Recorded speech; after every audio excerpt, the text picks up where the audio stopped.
I talked about ministers in various kinds of places. We have Presbyterian ministers and Catholic priests and Jewish rabbis and all kinds of people. Frequently in a city like Nashville, Louisville, Dallas, Memphis, Atlanta, all these major southern cities around the world, and some up north, we're not sure. They don't send a lot of news south. We do hear that they observe Christmas occasionally up there, but that's about all we know. But one of the things that happens in many cities is the ministers have what we call a ministers' association, where we get together and act nice to each other 2 days a year. And they'll have wonderful programs, and they'll have somebody come in and lecture on some esoteric subject and speak wonderful, warm, thoughtful words and things like this. And everybody claps when it's over. We think it's wonderful. One of the things that ministers do together, which I think is fun in a lot of places, they have a ministers' association annual Christmas banquet.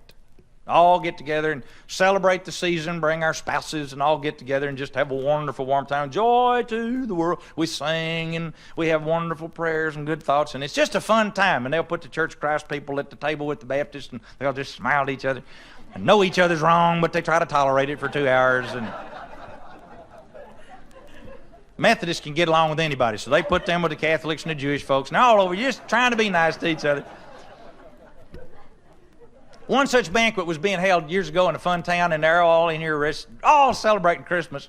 Came time for the dessert, and the ushers came in, the waiters came in and brought the dessert. Now, in an adjoining dining room, we had a meeting of the local Kiwanis Club or whatever, one of the local service clubs, and their Christmas banquet was in process, and when it came time for dessert, the waiters by mistake got the dessert switched.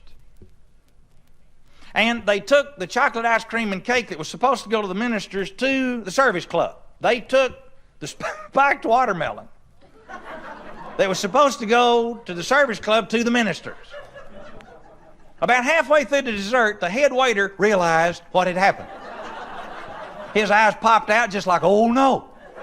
Rushes over and parts the door about 2 or 3 inches, and he's staring in, and the other waiters are congregated around him saying, what's happening, what's happening? He said, well, the Catholic priest is trying to get seconds. Said the Episcopalian rector is gnawing on the rind. Jewish rabbi is eating his neighbors. The Baptist preacher is collecting seeds.